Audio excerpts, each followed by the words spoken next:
चलो बात करते हैं component of data warehouse की। तो सबसे पहले समझते हैं कि आखिर ये कंपोनेंट कहाँ से आ गए, ये डेटा वेयर हाउस में ये सब क्या है। देखो, जैसा कि हम जानते हैं कि हम डिफरेंट डिफरेंट सोर्स से डेटा को कलेक्ट करते हैं, उन्हें प्रोसेस करते हैं, स्टोर करते हैं। तो ये सब करने के लिए डेटा वेयर हाउस के अलग अलग कंपोनेंट हैं। वो सारे कंपोनेंट आपस में काम करते हैं, मिलकर काम करते हैं और डेटा को कलेक्ट करते हैं, प्रोसेस करते हैं, स्टोर करते हैं और फिर वही फाइनली एनालाइज करना और डिसीजन लेना। ये सब यहाँ भी वही लिखा हुआ है कि मतलब ये जो कंपोनेंट हैं ये हेल्प करते हैं एक रॉ डेटा को एक मतलब यूज़फुल इंफॉर्मेशन में कन्वर्ट करने में हेल्प करते हैं और फिर वही ताकि तुम डिसीजन ले सको, एनालिसिस कर सको। ये सब तो ये डायग्राम है और ये है तुम्हारे कंपोनेंट्स। ये देखो, ये है तुम्हारा डेटा वेयर हाउस और ये सब जो है ये इसके कंपोनेंट हैं। ठीक है, ये सब आपस में मिलकर काम कर रहे हैं। अब वैसे तो हम मतलब जितने भी कंपोनेंट हैं सब बारी बारी से एक एक करके पढ़ेंगे, लेकिन मैं तुम्हें यही डायग्राम में सारी चीज़ें एक्सप्लेन कर देता हूँ। इसके बाद ये सब जल्दी जल्दी एक बार रीड मार लेंगे। देखो, सबसे पहले तो हम क्या करते हैं, जब भी डेटा वेयर हाउस क्रिएट करते हैं तो सबसे पहले उसमें डेटा डालना होता है। तो डेटा कहाँ से लाएंगे? डेटा सोर्सेज से। तो कई सारे डेटा सोर्सेज होते हैं, जैसे उनमें से एक है तुम्हारा ट्रांजैक्शनल डेटाबेस। इसको OLTP भी कहते हैं, आगे समझेंगे ये सब क्या है।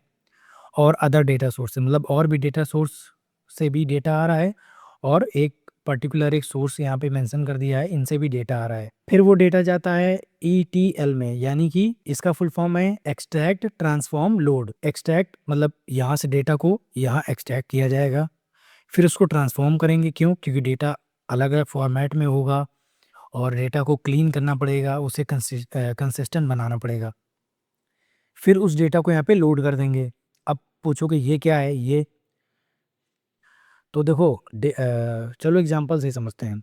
सपोज ये जिस तुम कंपनी का ये डेटा वेयर हाउस बना रहे हो, उस कंपनी के ओनर ने कहा कि अभी फाइनल डेटा वहाँ डालने से पहले मुझे कुछ एक क्विक एनालिसिस करने के लिए थोड़ी सी इंफॉर्मेशन चाहिए, मुझे डेटा अभी दे दो।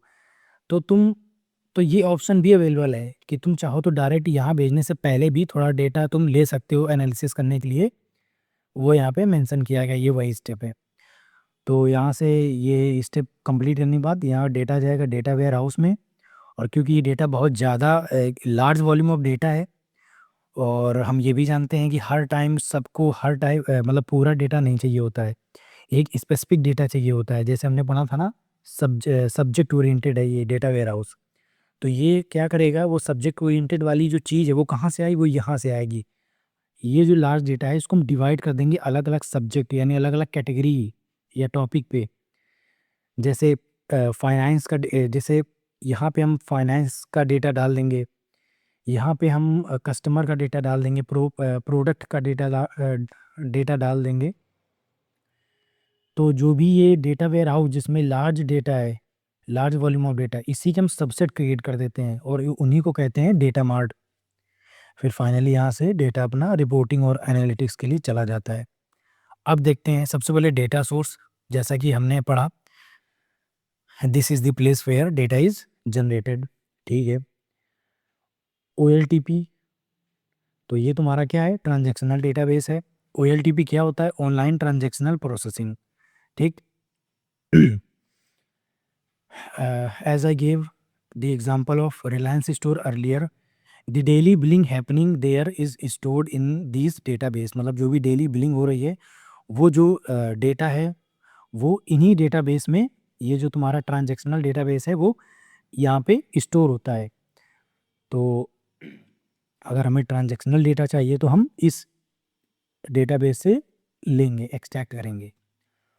दीज आर कॉल्ड, यानी इन्हीं जो भी तुम्हारे जो डेटाबेस हैं इन्हीं को हम कहते हैं क्या? OLTP, online transactional processing. क्यों कहते हैं? Because they handle fast and current data. ठीक है।